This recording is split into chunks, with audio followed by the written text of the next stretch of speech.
Hey, good morning, everyone. So I just want to do a little check-in, see how things are going. Um, for me, this check-in is really part of that clearing process that's happening with the mind. So, the truth of who we are is realized directly, of course. But yet, if there are questions or concerns or thoughts coming up in the mind, it's important to see them and address them, even though the truth is always pointing beyond the mind, which has these questions and answers. So this is an important part of the process, and we can also engage in a little direct inquiry here as well, if that feels like it's in the flow. So, yeah, you can if you want to just unmute, or if you have a question, or yeah, I'll start with Shahin. Yeah, I'll, s- Oh, hi Dan. hi I'm not there. sure if you can hear me. Yes. Okay. Yeah, I think this retreat there's been I think specifically yesterday and the last few hours, just something just keeps coming up over and over again. So I made uh I made some notes and stuff on like the points that were actually coming up. And I think the last session I found it quite useful when we had the same Q&A where you spoke of the knot and stuff. And I had that question for many years, but I never thought that there's something like that actually exists. So I thought you maybe, you've dug very deep into this spiritual path, so you might have something to go. So there's quite a little bit of points I have here. One is with regards to the practice. Came up in the last retreat and this retreat as well, specifically yesterday. And then the other one is like just basically experiences that I've had. Um, so the first one that came up in the last retreat and also came up now, it's like when I'm sitting and meditating, like I'm not sitting with any objective, nothing trying to achieve anything, none of that stuff. Just sitting there and meditating, and all of a sudden there's this like disappearing and like a dissolving sense. It's like I'm losing like what I'm calling as myself is just I don't know, it's just it's Mhm. the only word I can think of. It's just dissolving and yeah, and then I think I don't, if you want to call it a spiritual path or journey, it started like before I like entered into the body, came into this world, it was like I was aware, like just that awareness itself Mhm. and just placed, in the body in the specific place. I remember my mother was holding the body as like an infant. I think this is like, I don't know how many months old or so, but I had this conscious awareness from that time. Mhm. And many years passed by, and I think at the age of 12 or something, that memory sort of came back. Mhm. I went through a lot of suffering in life. At the age of 24, I had a like a full blown on like an awakening, if you want to call it, to like what I truly am. And I never knew because the stuff that I've been searching on the path is just it's just words, concepts. You can never know. You have to really, there's no other way to find out. So I had to drop all methods, everything, and then in that dropping of everything, it was like revealed as to what I am. And then in that day, it was like when I came back out of that, it was like this whole entire what reality I knew was like a dream. It was like like that was real. This was like, the dream. And I think Eckhart Tolle spoke of like an undercurrent of like peace, and like there was like a permanent state of like this oneness, but that never left after that experience. And like if I look at a table, it's like not looking at a table anymore. It's just like everything's merged in like one. It's not like a conceptual thing and stuff. And another thing which was bothering me, I think, in the last 1 hour, you mentioned something in the video that was pre-recorded. And I think with regards to relationships in this lifetime, there's like a fear. I don't know where this fear comes from. Or maybe I do know where it comes from because of relationships that have never worked.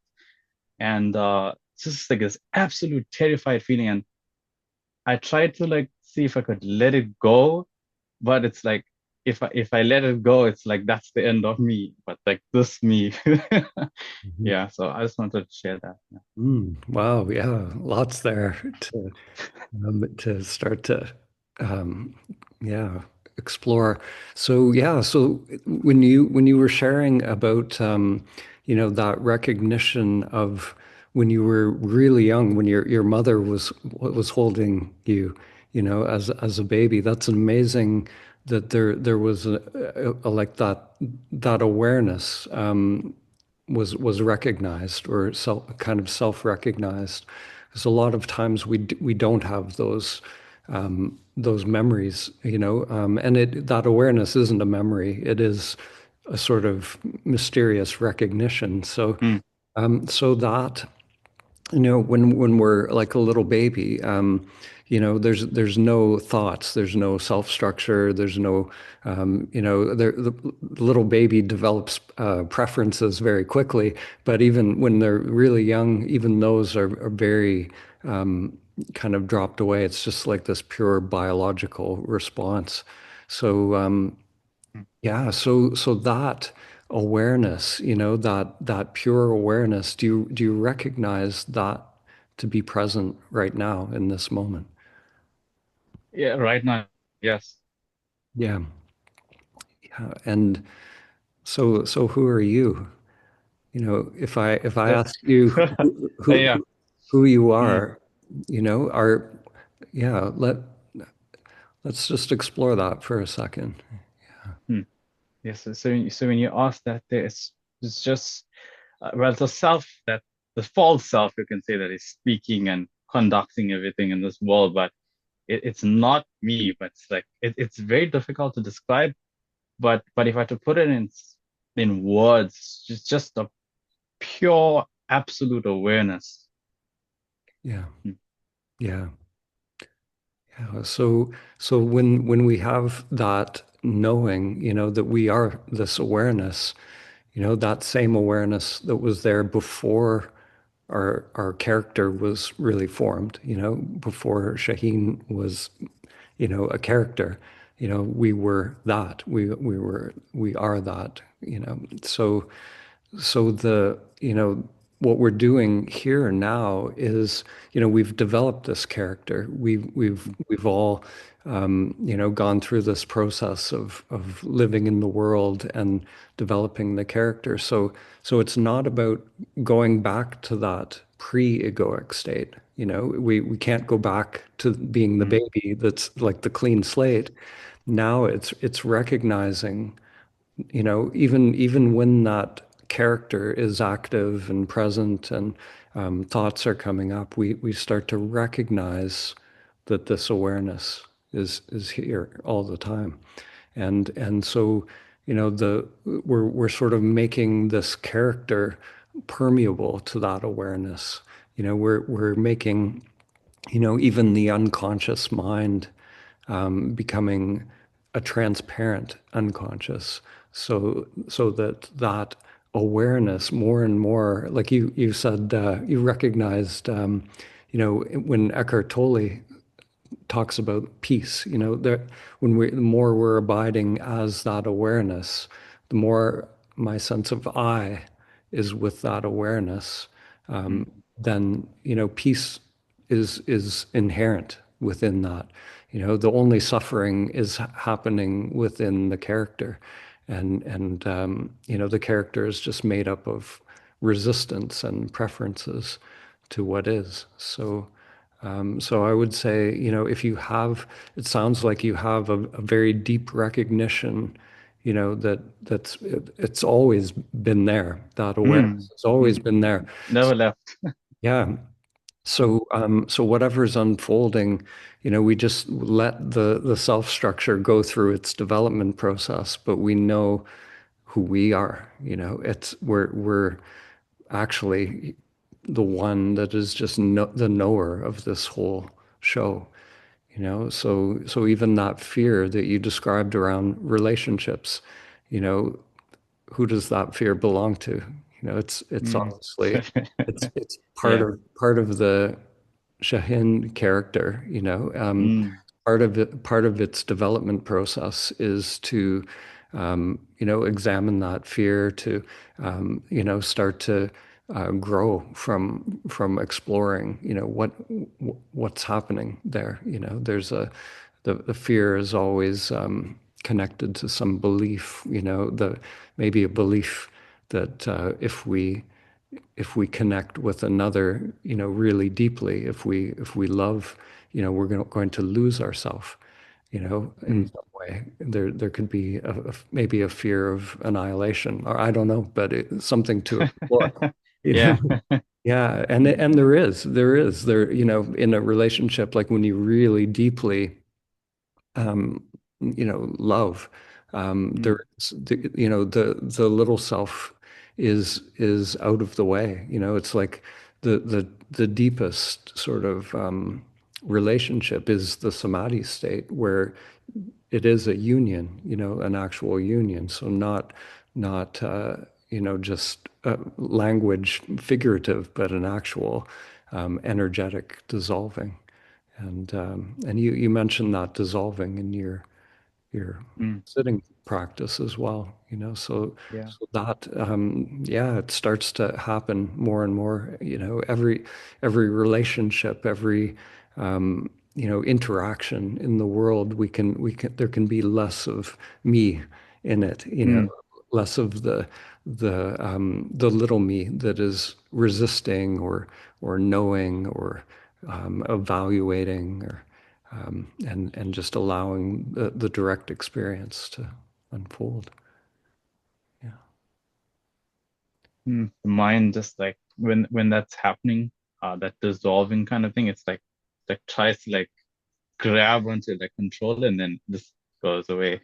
Yeah, yeah, Mm, that's what happens. A lot of times when that dissolving happens, it can be, when it really dissolves, it can be incredibly blissful as well. mm. The little Yeah. self can really be like, oh, it either wants to hold it and capture Mm, it, or it's fearful and it's like not sure about what's happening, or mm, there's different ways it can get involved. But yeah, and when that's happening, there's nothing to do about it. It's just if you try to do something, then that just mm, adds to more controlling of mm, that little self. So it's an interesting thing. Like we just really we're creating these conditions for that little self to dissolve and drop off and let go. But like I think I mentioned it on the intro talk, where we can't make that happen. It's like going to sleep at night. We just create these mm, conditions where mm, we're sort of in this space of presence and letting go, surrender, recognizing what's happening. But that process actually just happens on its own. And all we can do is just notice when we're adding more controlling to it, or more, we think something should happen. mm, And that's it. It's just and it really is a process as well. It takes time, not that dissolving part of it. Even though awareness is always here, we don't have to search for awareness, but the more we abide as that mm, awareness, this sort of time bound dissolving growth part is happening, and that that never ends. That's that inner lotus, or um, the tree of life is unfolding through life, so it's always changing. mm. Thank you. Mhm. Thank you.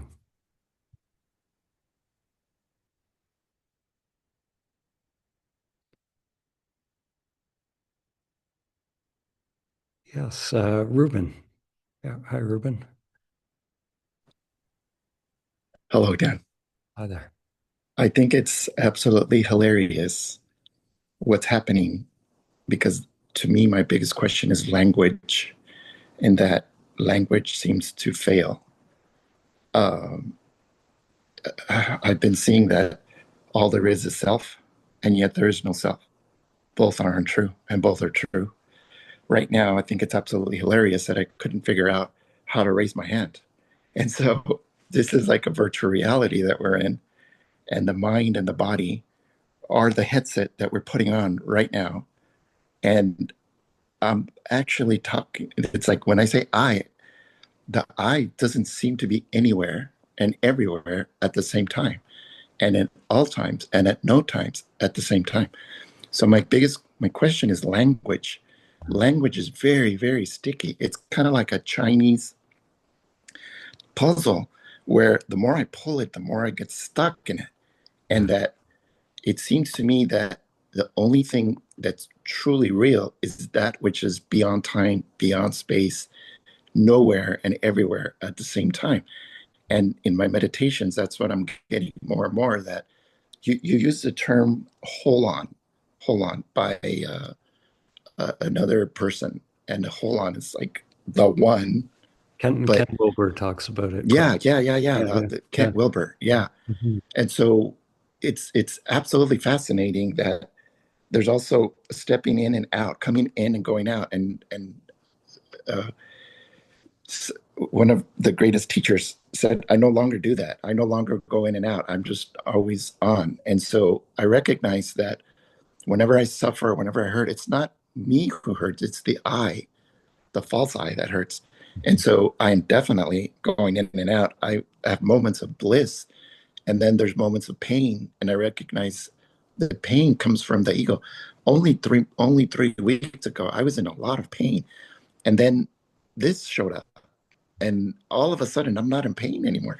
And my wife even said to me, and even that word, my, like I don't have a my. Yeah. There's no my. There's no, like, my wife, my daughter, my mother, my car, my house. None of that exists. It's all false. It's like a virtual reality game. And Yeah. so as I'm waking up and going to sleep and waking up, going to sleep and waking up, I'm starting to be able to just recognize, like you say, we're always awake. We're just not aware of it. We're always here, but we're not aware of it. Yeah. And so it's truly amazing, this process. And the thing that's coming up for me is these, I've never done it, and it's kind of scary to think about it, is talked about a dark room that you went for 7 days, and you mentioned a woodpecker that started making noise, and it just scared you. It was like, where's this coming from? And then you accepted it. And when you accepted it, then you transitioned it. And it seems to me that, like, right now, I'm in a very, very, very good space because I'm saying yes to everything. I'm not saying no to anything. And like I said, language gets sticky because I use the word I, which is false. I use the word my, which is false. I use the word time, which is false. And language is really getting in the way. And it's like when I do the dyads, if I don't say anything, then I don't know what's happening. So Mhm. it's kind of sticky. So Yeah. as I go through this process, I just want to thank you. And like, am, I guess part of me wants to ask, am I headed in the right direction? Or am I, like, Yeah. I'm going in these places where I'm recognizing all there is self, and there is no self, and they're both true, and they're both false. Yeah. Yeah, yeah, that's it. So you're coming to the limit of language for sure. You know, that is a really important insight. You know, what you're describing, the futility of, trying to find an answer to who you are on the level of mind. You know, we know that doesn't work, and language can't express it. It can only be direct. So it's always a question of identity. It's always a question of who am I? And even while you were speaking, it's so insidious how it creeps in to our language because so even things like you said 3 days ago, I was in a lot of pain, and but even that, who's that I that was in a lot of pain, right? The awareness. It wasn't me. Yeah, the awareness that is here, it just is that. So all the suffering is happening within the character, the Ruben character, the Dan character. So that it's always a question of who am I? Who, and we forget over and over this whole game of Maya is somehow designed. It's like a setup to obscure the truth. And awareness, of course, the analogy is it's like the sun behind the clouds, so it never goes anywhere. It's always there. But somehow, this veil of Maya, it appears that the sun is dimmed. It's only dimmed if the attention is on thoughts, and this whole screen of the clouds, but in reality, the sun is never dimmed. It's just because the attention is on the clouds. So it's just, over and over, a recognition of the truth of who we are. And, these greatest teachers like, Ramana If you Maharshi. call ups or not, Oh, that you do 7 days of darkness, but my ego's freaking out over this, kind of like that's going to be scary because there's nothing to bounce off except hopefully a woodpecker will come and knock on my door and I'll remember that. yeah. But And I've never done one of those, and I'm leaning towards something like that. I also wrote the I is the only thing that can suffer, and I was like, well, there's no I, but then call it the self. Language is sticky, absolutely sticky. Mhm. So I'm leaning toward doing one of these 7 day darkness retreats. Yeah, it really, like, the teachers that say, stillness is where the truth is found. It really is true. Like some teachers really just teach through stillness and being. Like Ramana for years, he didn't speak, for like many, many years. And then it was, the self began to speak through him. And it's the same process we see in these dyads, everything at a certain point, it seems like whatever's coming out of the mouth seems false. It's like, but eventually, it's like the whole on is even including that, that language part. So, Yeah, so somehow, this is the greatest mystery.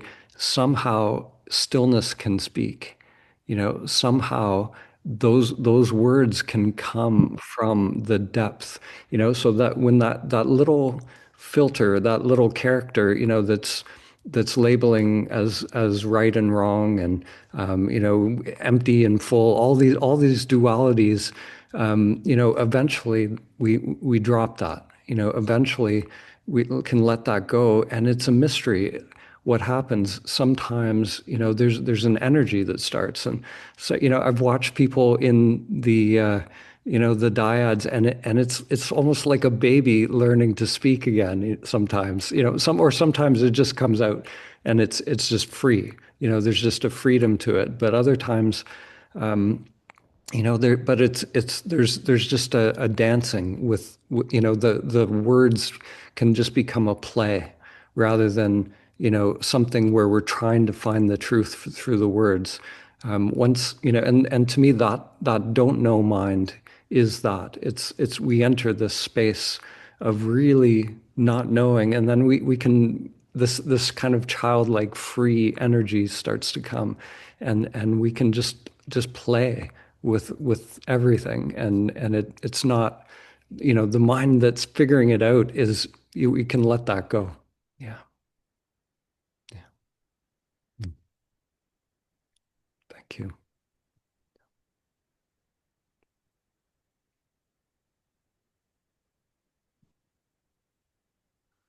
To Ritu. Hi there. Hello. Can you unmute? Um, Hello, Dan. Hello there. Thank you so much. This is my first time here, so I just wanted to introduce myself and there is a lot happening for me in the last 2, 3 days. Like this is the first time I think I'm seeing the inner workings of mind that I've never seen it before, and there is a lot of doubts coming. There is a lot of clearing happening, and there are some glimpses I see. And so I have like one or two questions that I don't know how to go forward with that. Sure. So one of the question is like, I mean, yesterday you were talking about Heart Sutra and where there are 5 things and there's one consciousness, Yeah. witness that has everywhere, like that is looking Yes. into things. So I had like yesterday I had a glimpse of it, like so uh, I don't know if I can articulate it or not, but that I had a glimpse of is like the character is right here. Like the Ritu character is right here. That's how she lives, superior, inferior, duality, this, that. And then there is a separation with that. Hmm. And then but the separation, there was some laugh in it. And then there was like I felt like, I don't know, maybe this is my mind trying to figure it out, is that that is a witness, not the pure witness, but the witness consciousness. Because Yes. it has some interest in it. Oh, this is what is happening, and things like that. So I think like it's like there is some peace, there is some pure consciousness, I can touch it, and then there is this witness, I feel it strongly too, like who's interested in all this, especially like my attention goes very much to my feelings. The first thing, it goes to my feeling. If there is a pain in my heart or something, I go right there, and then until it's clear, it is like right there, like until I allow it and to happen it. So my, I think, question is that where the attention of witness should be generally. I don't know. Mhm. That is my one question. Mhm. Yeah. Yeah, yeah. Well, let's go into that. So, yeah. So part of this process is to really come to that witness. Like when we're, just living in the world, most people they're just focused on the phenomena. So when we recognize, that there is this part of the mind that is looking, and rather than just attention going here and there, we realize that it can become more conscious. We can intend to put conscious or put that conscious attention, wherever we want. And so that's an important part of the process, to just rest as that witness. Just allow the thoughts and phenomena to come and go. And there's a sense of peace in that. It's more peaceful Yeah. than This. getting caught in the dialogue and all of that. But that's still, in the Buddhist world, like they have the shamatha meditation, which is like the tranquility meditation, and it's by observing the breath, you come to this sort of witness, and it's peaceful, but it's still not liberation. It's not we can go further because there's still this sense of duality. There's still the subject and object and witness and witnessed. So then, as we're resting as that witness, that's the perfect time to inquire into who we are. So who is aware of both the witness and the witnessed? Or what is this awareness that is just aware? So not the one that moves. The one Yeah. that the one that moves is part of the mind, you know, but there's an awareness that just is aware, Yeah. that's always here. So when we receive the imperative, you intend to directly experience that awareness. And over and over, the false mind, the witness, all of that keeps coming up, and then we just keep sharing what's coming up, and you'll keep bumping into that witness, until eventually, one of the times we do the direct inquiry, there can be an awakening. There can be somehow this awareness wakes up to itself. So you're doing. I watched some of your dyads, and you're working perfectly. You're doing the technique. So it's just a process. It's just a practice, and the more we do it, just observing, just resting as that witness, allowing everything to come up. There's a clearing, and we just keep clearing, and eventually there's no more to clear.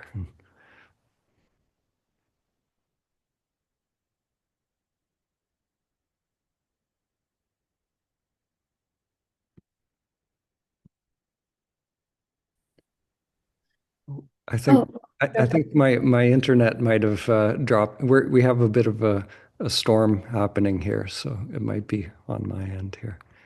So did you catch that?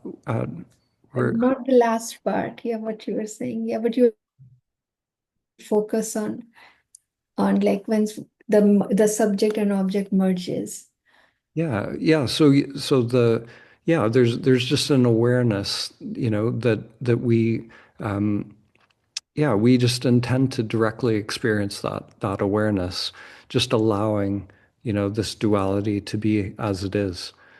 So we just, so there's no doing or doer, there's no way that we, like the little self that wants to know or to do something is part of that duality. So it's literally just waking up to what's already here. This awareness is just always already here. So it's sort of the process is like a relaxing, of the mind, relaxing of what the mind is already doing to just see what's here. So if I may ask like a follow-up question, is that like when I like go into that beyond witness, like the pure consciousness that is right there. So there are like a glimpses that I feel in like somewhere up here or somewhere in a very, very deep part of my heart. Mhm. And somehow I don't know, like but then there's a lot of false self pain comes in my heart too, so if I focus in my heart, there is a lot of like happening in my heart because there is a lot of ego, this false self comes. So then I get confused, like, I go here, there, my attention goes all over the place. So Yeah, yeah. Yeah, and that's normal as we start to recognize, as we start to wake up, um, a lot of energy can move in the mind and body. So for some people, it can be the heart, sometimes the third eye, the crown chakra, all kinds of phenomena can unfold. But the awareness, the awareness has no location. The yeah, awareness has no quality, so it doesn't, like Ramana talked about this word hridaya, which is, the spiritual heart, but it doesn't have a location. It's just the pure essence of that awareness. So when that's happening, there's nothing to do, like the mind that's trying to figure it out can just really relax. It can have a holiday, and just it doesn't you don't there's nothing to figure out. And that's what I'm pointing towards when I talk about a don't know mind. The mind loves to be in control and know what to do, where should I put attention, yes, yes, all yes. of that. So just I would say don't choose, just allow. So if the attention goes to the energy, whatever, it's going to do it. But who are you in that moment? Mm, Who's the one that's aware of that attention? yeah. Yeah, so whatever the attention is doing, and it can be an interesting practice, or part of the dyads, like what is the attention doing? Yeah, I'm Okay, the false one who wants to know. Who Yeah, wants to know? Yeah. yeah, yeah. So there can be a curiosity, what is the attention doing now? Oh, they're okay. It's going to the heart now. Okay, attention is now it's confused. It doesn't know where to go. So you're as you observe, you're more and more in this awareness, just watching this whole show going on. But you're not, and you don't have to figure it out. You're not involved in the choosing. The choosing is all happening in that mind. So you're just reporting, and more as you can just see and make everything conscious, it clears. This is how the clearing happens. And it does, all of that settles down eventually. Okay. All right. Okay. Yeah. Thank you so much. Thank you so much. Thank you. Thank Thank you. you. Thank you.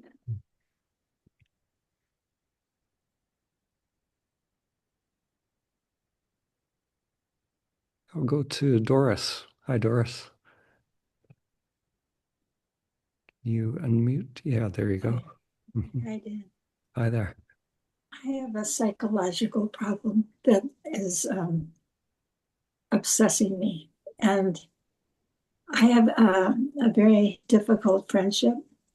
And we were estranged for a couple of years. She wouldn't talk to me. And it was extremely painful because I felt responsible. But I can't seem to let go of it. So I tried to, instead of just letting it be, so I tried to talk to her recently, and I something came up that I was afraid to say it, and I'm obsessed with that now. Ever since over a week ago, and it just goes over and over and over what I should have said and didn't say, and this is a key issue for me of being afraid to say my truth, and so I mean, it's really, really painful. I couldn't sleep last night. The pain was so strong in my body, and I kept trying to focus on my body. But and I know from experience, the only way I can get rid of this obsession type thing is by talking to the person involved and clearing it with them.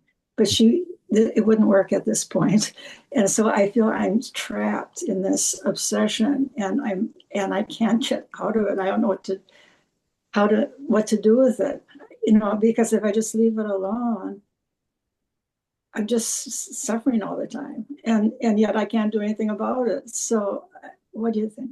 Mhm. Yeah. Thank you for sharing that. Yeah, so there's always sort of two ways we can work, and Yeah, yeah, one is to resolve it in the world, with that person, but we can also clear it directly within ourselves as well. So I'll share a little story that I went through. When I was getting into meditation, I was doing a lot of Vipassana meditation. And part of the reason I was doing it, I had someone in my life that, I had something that the mind couldn't let go of at that time. This person was suing me at the time, or trying to take my business. I had a music publishing company a long time ago, and long story, but it was something where it felt like an existential threat, to my little self. And so my meditation became, it was just constantly going. The mind was producing, thoughts about how am I going to fight this person, or how I'm going to resolve this, and how do I move through it, and coming up with all kinds of scenarios continuously, and even at nighttime, not sleeping. And so part of what drew me to the Vipassana meditation was I felt like I have to clear this somehow, and it wasn't resolvable on the external. I couldn't resolve it with this person, so I was locked into this um, difficult scenario, and the only thing I could do was go inside, and and that Vipassana process. I was at that time just doing that body scan where we go through the body, and just feeling all the places in the body where I was holding this contraction. Like every time the thought would come up, I would feel, there's something moving in the body. There's some holding happening, and then I would relax, release it. Another thought would come, and I just kept doing this body scan, just really doing what they were teaching at the course, over and over. And that was actually the greatest gift for me, because it took me so deep into my practice that there's nothing else that could have taken me as deep into that practice. It was like the perfect opportunity to feel, what's coming up, because there was such a charge to it. I could really identify what was happening in the body.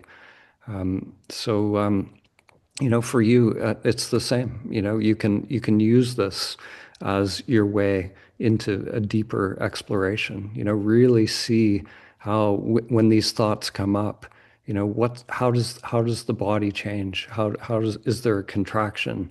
Where do those thoughts live in the body? How is the breath changing or holding, when those thoughts come up, and come to see the whole pattern, so it's not just thoughts, it's the whole mind body pattern, the breath, everything. And just really, once we make it conscious, then it can start to drop. That energy can become free. Mhm. So what, may I ask, what are you working with in your meditation right now? Are you using a technique or a practice or? I just sit in open awareness, and yeah, that's all. And then I just, whatever comes and goes, I'm just aware of it. I'm pretty good at not getting caught up in it. Yeah. Okay. So when you're doing the meditation, do these thoughts come up? Actually, it's just that one thought, that what I should have said. Hmm. And it doesn't come up actually when I'm sitting. That's the only time it doesn't come up. But so far, anyway, yeah. I see. And does it come up in the dyads as well? I haven't started doing the dyads again yet, Okay. and I don't. I have a feeling it won't come up. It's for some reason. It's yeah. It's just like in daily life, and Yeah. Well, yeah, maybe there's a way to bridge the practice then. Like when those thoughts come up, then that's yeah, that's your opportunity for practice, right then and there, like just what's happening in the body, start doing a body scan, and really go into it as part of life. You know? right. Mhm. Um, I've been trying to do that with my body, but it's not being very revealing. Mainly, I feel it in the solar plexus. That tightness in the solar plexus. Mm. But um, I actually, I guess my biggest problem is I'm resisting it. I do not want to feel it.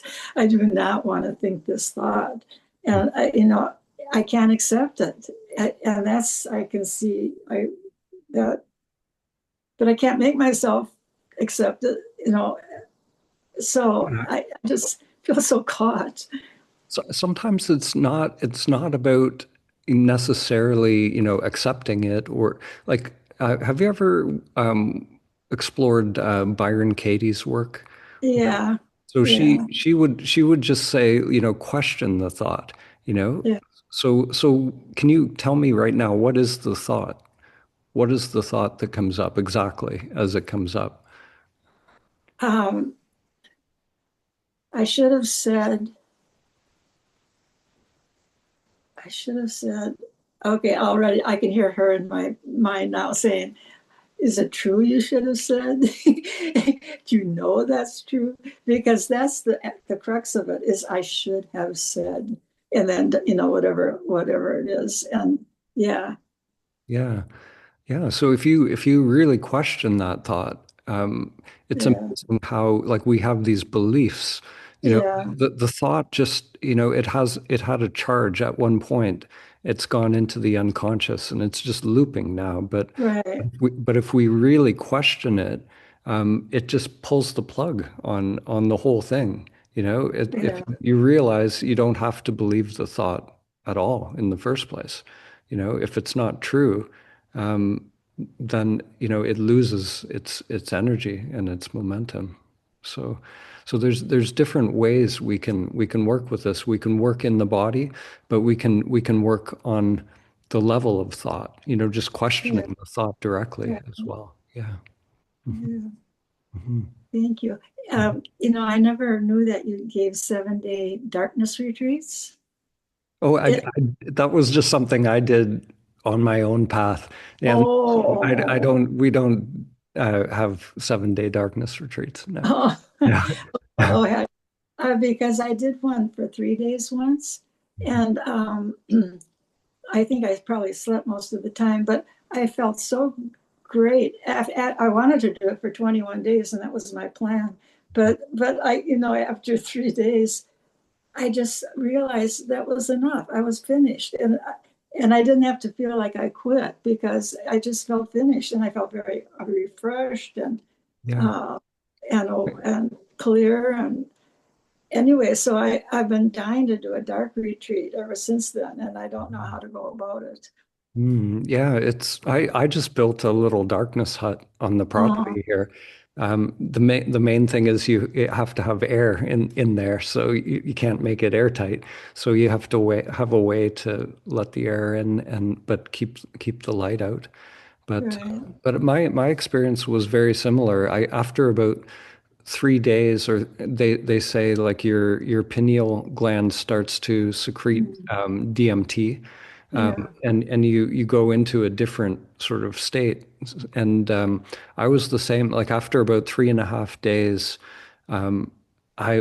my energetic system couldn't handle any more. Like I was maxed out. I was complete at that point, and it became Mm, about integration as well.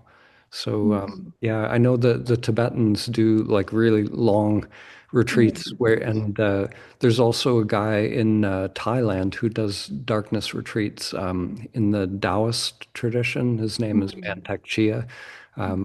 I long time ago I almost went to one of his retreats, but I mm, never made it. But I hear that they're pretty interesting. They have people running around with infrared goggles in there and giving you like power drinks for your, to activate your brain and stuff. So I don't know if that's, for me, I just like the silent space on my own. yeah, So, but you can turn any room, if you have a basement room, turn it into a little darkness meditation space. right. I just want to say one last thing. There's this person in Ashland, Oregon, who has 6 or 7 huts on his property, and he lives in this beautiful scenic mountainous area. But there's a 3-year waiting list to take one of those darkness retreats. Wow. Wow. Yeah, and he gives all the testimonials on the website. And I mean, they're just amazingly transformative. Mhm. Yeah.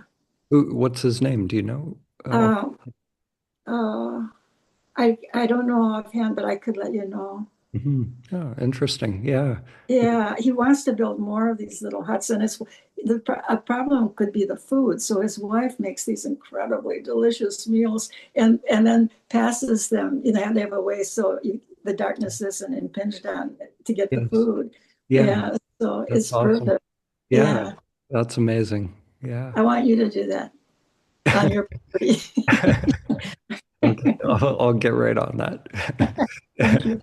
Yeah. Thanks, You'd Doris. have a long waiting list. Yeah. Okay. Thank you. Thanks, Doris. Razi. Hi, Razi. Yeah. Hi, Dan.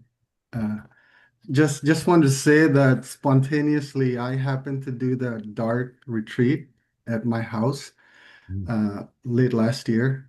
There was just a lot of suffering going on, and just trying to find a way out of it. It's just thoughts were just looping so much. And just I remembered in one of the retreats that we had done with you that Mhm. you had mentioned that you had done that. So in one of the rooms, just emptied it out Mhm.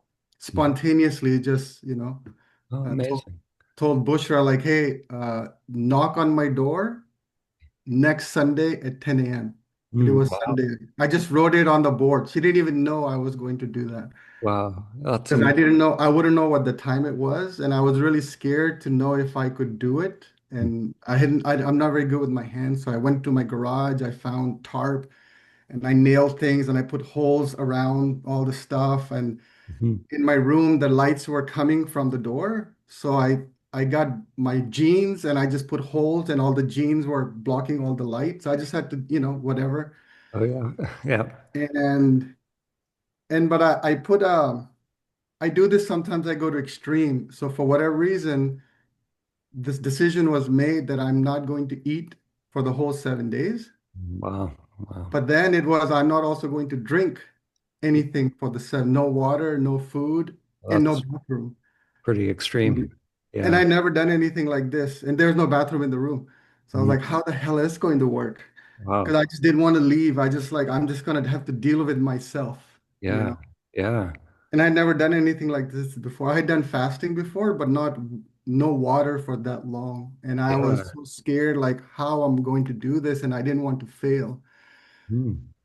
And I didn't really want to talk about this. I wanted to talk about my problem, but That's okay. No, it's coming up. So, yeah. um, it was a very humbling experience. I was really scared, like the mind, the eye was really scared, like holy shit, like how I'm going to do this. I had no guidance, no nothing. I don't know what I'm doing other than. Mm-hmm. So I had to face my fears and I had to face the mind in that Yeah. situation. And so what I did was for the bathroom part, I found, the red jug for gasoline in the garage. So I Yeah. used that. Sorry to go into details, but it was just like, the mind just trying to deal with whatever's coming up. And so in the darkness, I was like, okay, so that's that. And fortunately, I didn't have to do number two. So I was like, please, please, please, I don't want to leave the room and I don't want to stay in the room with that. So Mm-hmm. that somehow, but that was scary, and my mind always thought, okay, the bottle is full. So every time I would pee, I would think the bottle's almost full, and I'm going to run out. But finally, so when the 7 days were over, it was only half. But every single time, I would think, oh, it's so. I was just noticing how the mind's making things up, and Mm-hmm. how it's always scaring me, like I can't do this, or that's going to be so hard, and Mm-hmm. I had so many opportunities to start noticing the imaginary mind of not how things are. Like that wasn't gonna be like how like I can't go 7 days without water. Like because I'm so glad I didn't Google it because when I Googled it, it says you can only go 3 days without water. Mm-hmm. So if I had read that, I would not even have tried that. Mm-hmm. You know, and fortunately, I think I was inside my room and I had AC, or it was winter at that time, so that was. And I chose not to wear any sweaters. I'm like, I'll just go with the clothes on my back, and Mm-hmm. if I'm cold, I'm gonna have to deal with it. So I just like the mind was making it, more and more difficult to like I'm gonna have to deal with reality as it is. If I'm cold and I'm trembling, and I'm Mm-hmm. just gonna be with it. Mm-hmm. No idea how that's going to work. So I what mean, it's a was lot. your Yeah. what was your biggest takeaway from that experience then? Like what did you um how did that change your life by doing that? So I wish I could tell you like it was really transformative. So what the biggest takeaway was, it was a lot easier than I expected. Okay. I came out and Bushra knocked on the door, and I came out and I was doing push-ups. Okay.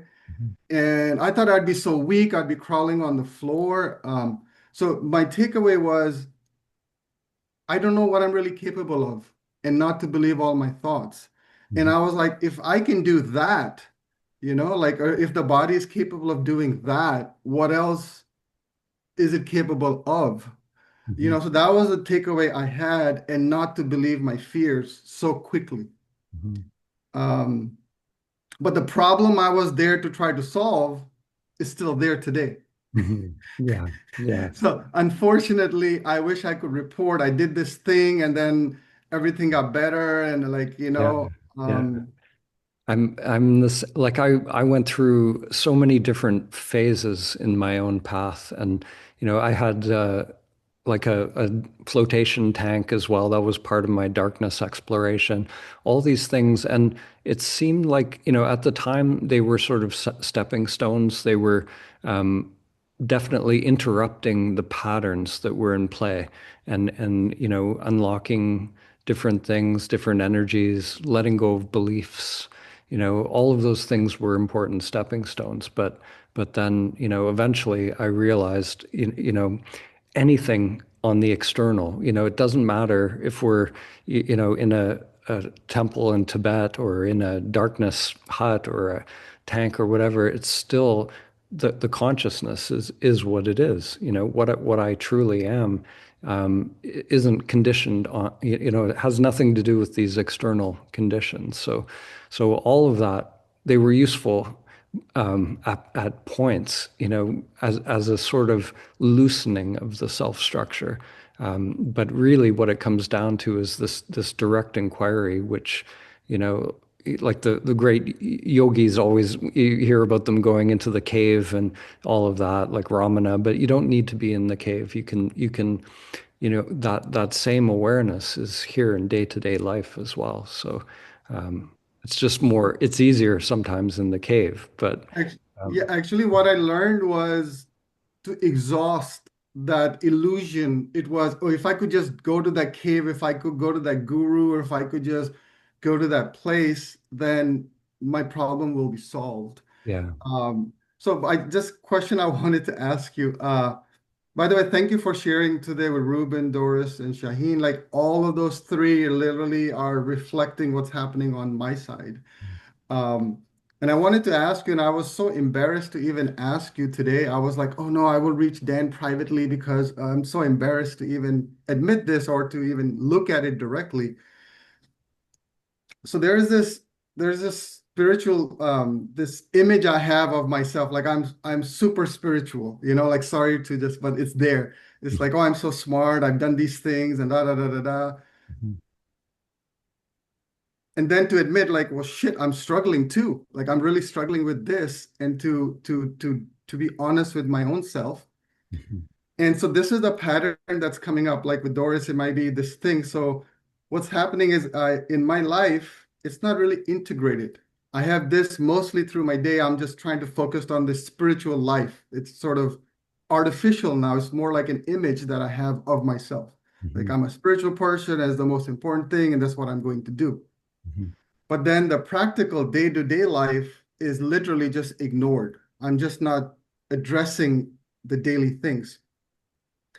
And the way it's showing up is it comes with choice. And there's a belief that is, I don't know what to do. It's like, should I do this? Should I do A for a living? Should I do B? Should I do C? Well, but I want to be spiritual, so I want to do something spiritual. But then, oh, but my professional background is this. And then like there's a story, like no matter what I try to choose, there's always a story that pulls me away from it. And then I'm back to I don't know what to do. And Mhm. there's overwhelm. And they're just watching a ton of YouTube videos about awakening, or just sitting here and distracting myself Yeah, again, and it's going on for so long, yeah. and it feels like almost embarrassing. Like there's like I should know better. I know better, but I can't get out of this loop of every day. Like I'm really not physically doing things in my life, and it keeps happening. And oh, one more retreat. I'll just do one more retreat. I'll just do one other thing, and I'll just fast more. I'll do this and this, but I've done all those things and I'm still there. But a few days ago, right before this talk started, I was actually chatting with ChatGPT, about something, and in it, it was it was hours at night, and then something happened. The mind just got really quiet, okay, really, really still. Mhm. But what was cool with the GPT thing whatever was arising, I could interact with it and get some feedback instantly. So whatever obscuring, and so what happened is I was like, is this it? There's just empty, spacious awareness. There's no thought, there's nothing going on. Is this what they talk about? And it's like, yes. So somehow the recognition just deepened, like, oh, this is it. And the recognition was like, I'm like, are you effing kidding me? Like, this is it? Like, are you really kidding me? This is divine. This is God. This is Rigpa. I found out 2 days later about what Rigpa is, and like all of these fancy words. Even when you thank you, Dan, when you say directly experience, it takes me away. It's a doing. Mm. And at that moment, there was not, it was just here. It was my eyes were closed, just silence, just quietness, just aware of awareness. And there was nothing. A thought would come. It was seen as a thought. It was not me. And it was so easy. There was nothing to do. And it's beautiful. And it's still there now. Even I say like I have this problem still in the background. It's like just the attention just slow down and it's there. But still in my daily life, it hasn't translated to me just being an ordinary person, living an ordinary life. If something's broken, fixing it, washing my car. Like I don't even like wash my car. I'm like, just, whatever. So things are just piling up. Like, I don't know if you can speak to that, but right now there is a recognition. You'd probably say, well, who am I right now? Mhm. Right now, a lot of thoughts going on. Sorry, I'm maybe rambling now, but just I wanted to get No, this out. no, I've been wanting to yeah, talk about this for 2 years, and I'm like, no, I'm gonna do it. I'm gonna figure it out. And it's been like this since we started the online retreats. yeah. And the life is still that way, the outside life. Yeah. So you're what you just described, like you're getting it. The simplicity of it is beyond the mind, like it really is just resting in this awareness, and there's no doing to it. Exactly as you said, like it sounds like you experience that, just that ease of just being. Yeah, Thoughts are coming up, not a problem. Uh, no. so that's it, so but then, a few sentences later, you said, I still have this problem, and so the sense of I is not with that beingness or awareness. Like the sense of I is still getting, like, so it's just a question of identity, of just knowing who you are, that you are this awareness, like this, everything else is coming and going in life, these problems, these phenomena, but that which remains, that which doesn't come and go, so that's what we come to see as the true I, the eyeless I. It's not a thing, but so you're seeing it, you're seeing the truth, but yet for some reason there's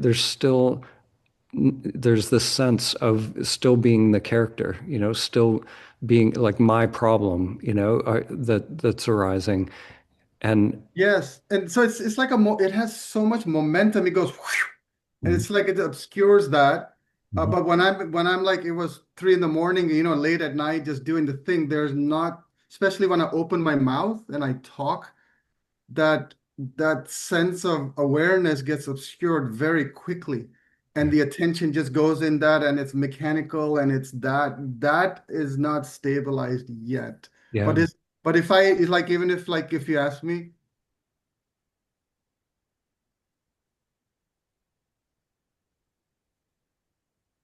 yeah, it's like already it's the recognition is so that's the it's just the recognition is helping me so much. Just that word. Like there's yeah, nothing to do. I'm just recognizing it's here. yeah. And Yeah, so if you can, like, there's a knowing, like you've expressed just in this conversation the truth.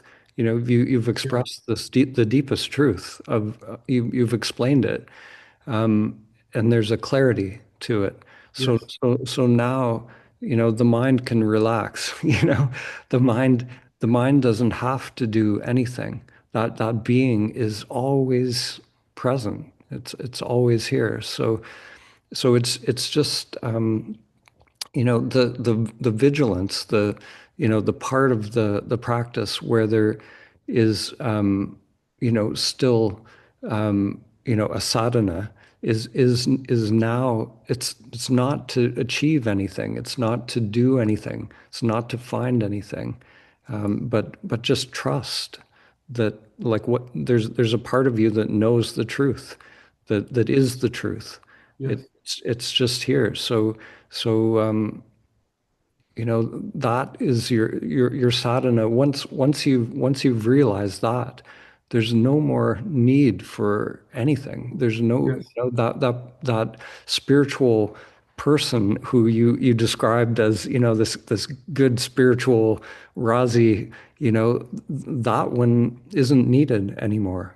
That's actually, whether that character is succeeding, spiritually, or they're failing spiritually, that's all the character. But Right. you are the being that's here. So the succeeding and failing, all of that is that's happening in the mind. But you are just here.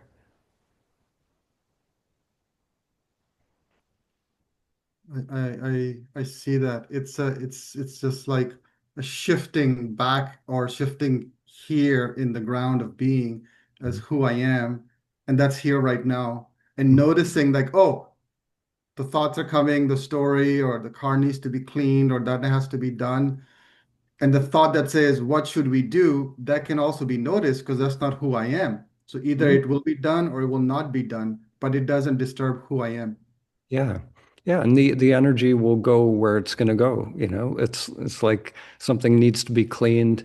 The body is just it's going to, the Razi character knows how to take care of all that stuff, so it has nothing to do with you.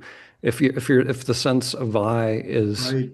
is wrapped up in that character, then Right. that energy becomes more contracted. But if you're just if you you know if I am just here and I'm not wrapped up in the Dan character, the energy just flows where it's going to go. It's amazing what unfolds in a day. Like, all the energy is just doing its thing, and creating stuff, or taking care. It's the Dan character knows how to take care of business, but I don't have to be involved with that. I just if I my sense of I is with awareness, then Right. energy just comes alive, and it's like in harmony with how things are supposed to flow, and somehow everything just gets done, at the end of the day. It's actually, you're right. And I had glimpses of it. It's really easy because there's nothing to do. Yeah, But when the identification with the I comes, then it's like, well, shit, why isn't that happening for me? And that creates more. But yeah, yeah, I yeah, I think it's here. It's yeah. here. This is the sort of paradox is really set out beautifully in Zen when they talk about Wu Wei, like Wei Wu Wei, doing, not doing. So somehow, this doing is just happening. It just, when there's no I wrapped up in it, it's not that we step Mm. out of life. It's not that there's no more doing happening, but the doing is happening without a doer somehow. It's like the energy is just doing it, or the character is just doing it, but it's not my sense of me is Yes. not doing it. So, or the thinking, it's like thinking without a thinker, you know, it sounds insane, but that's the truth. When if there's no I thought in it, then the thinking, whatever's going to happen is just happening. But it doesn't have to be me, the sense that I'm doing it, that I'm involved with it. It's just happening. Yeah, it's beautiful. It's coming together. It's coming together. There's a lightness right now. There's a real lightness right now. The Mm. figuring out mind. Yeah, I was trying to push away and fix the figuring out mind, and now there's no need. Even the pushing away can do it by itself. It's not me that has a problem. Right now, there's a recognition of it. Yeah, there's a lightness right now. Beautiful. Yeah. Past for so long, it's like shit, you know. It's Yeah. like, Yeah. Yeah. uh, Yeah. yeah. After we get these glimpses, it can be, the mind gets like, really like a knowing mind because of the glimpse, and yeah, it's sometimes, the second Kensho is usually more profound because we start to recognize how it works. We see the trap and the delusion of the mind, and like how it really we it's like the ego mind has to be on its knees and not get up. It's like it has to truly be a not knowing mind. I've tried so much, and then I will tell you, even though this retreat was accessible, my mind was like, I wish I had that Rinpoche. I don't even know that other guru in Nepal. Like, I just need to go over there. But even I have this, I have you. I have access to you. And my mind was like, just like, oh, but that's just Dan. Like, no, I need some super duper guru person. Like, that's just Dan. That's like, like it's always creating something with separation where we can't just be here. So, but I just want to say, be grateful. Thank you, Dan, for being available to us. Thanks, And thanks Ozzy. for making Yeah. this available, and love to you and Lila for what you guys do. Thank you. Thank you. Thank you. Yeah, that was a great share. Thanks, Rosie.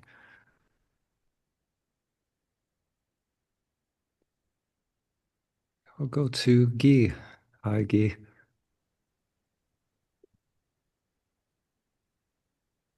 So, can you hear me? I can. God, it works.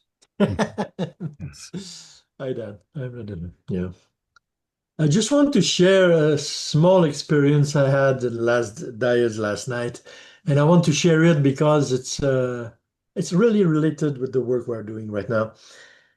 But before, and of course, I would like to hear your comments to that. But before I share it, I had to do I want to say something. I had to do a kind of investigation before I dare to raise my hand. And I felt some kind of pressure here in my heart or somewhere on my breast. And I tried to look at it deeply. And now I'm sure I believe it's a kind of what we call it samskara from my very, very, very, very, very, very, when I was very, very young. Mm. I was a very bad baby. I was crying all the time, and day and night, day and night, day and night. And what I heard, it's my older brothers saying, please shut up, shut up. Mm. And this order, I believe that my subconscious or something in me cling on it. Mm. And each time I had to speak in public or I have to speak, each time I have to speak, there is this pressure coming inside saying, please shut up, shut up. Mm. And I almost did not raise my hand because I had to feel it and to understand what's up inside. But I said, okay, I'll do it just for as an exercise Mhm. to challenge my ego, to challenge this samskara, this I don't know how to call it. Mhm. Mhm. Amazing. Great that you've seen that. That's a huge insight. Yeah. Yeah, that's great. But Mhm. I wanted to share, it's very something, it's a small thing, it's very beautiful, it's like a flower. Uh, Last night at the last diet with my partner, we do the imperative and the answer, question and the tell me who you are, the investigation. And suddenly something happened.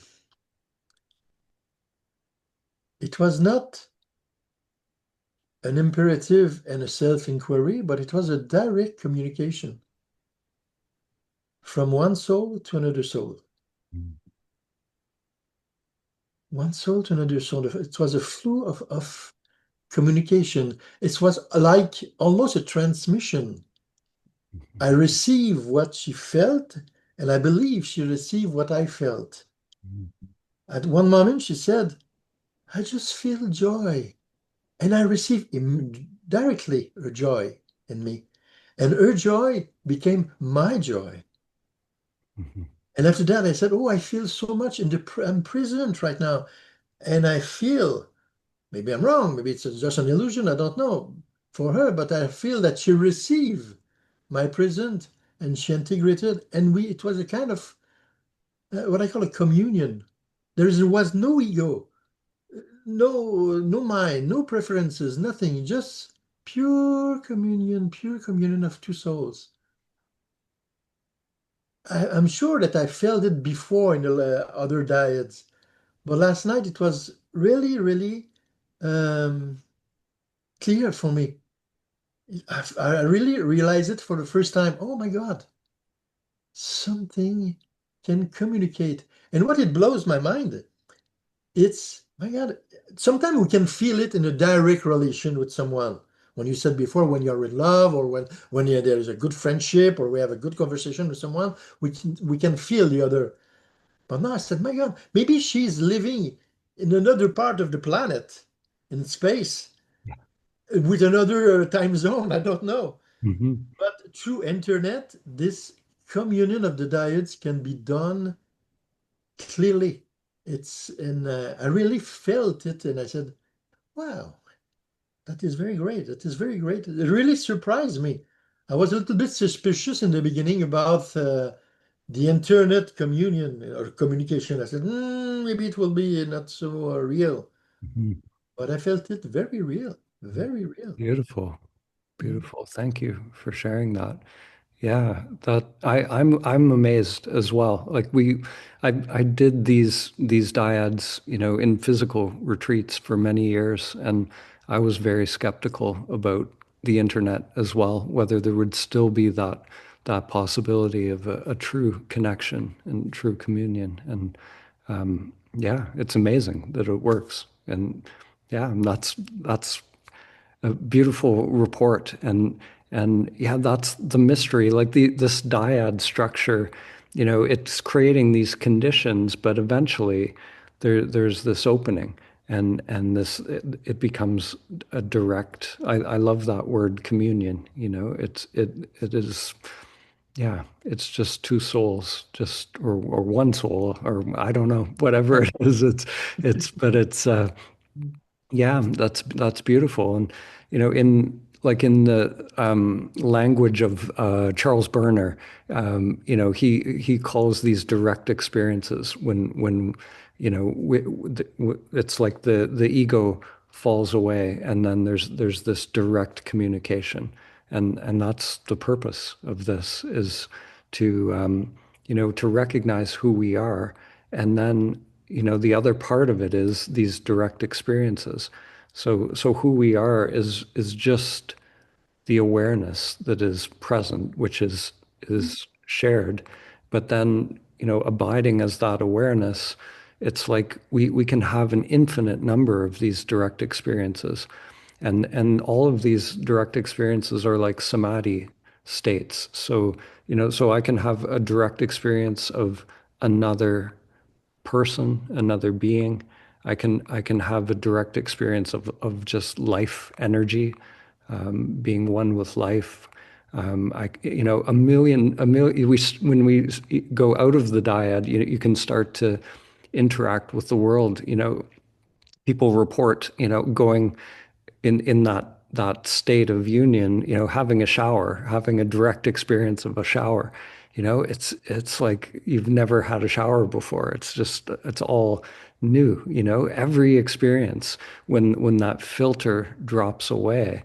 This is what the teachers like Krishnamurti are pointing towards. He really hones in on this. When that I thought and the filter drops away, then we get to see and experience everything directly. And And I realize that there is absolutely, thank you. And I realize there is absolutely nothing to understand, mhm. nothing that the mind can understand. Yeah. And I can say that it's maybe you will agree, I don't know, that the main um, imperative, tell me who you are, Mhm. it's an absurd question. It's completely, there's no nonsense. The Mhm. mind is a nonsense. Mhm. It's Mhm. impossible to find the answer. There is no answer at all. Yeah. Yeah. Yeah, it's a Zen koan. So the Zen koan is designed to fail. Like the mind will always fail to get the answer, and that's why it works. It's because the mind can't do it. So when the mind finally gives up, then who we are can come forth. And that's the beauty, the paradox of it. Yeah, Yeah. Yes. yeah, Yes. yeah. Mhm. Beautiful. So, thank you. Thank Yeah. you. Thank you, Guy. Yeah. Beautiful. Mm.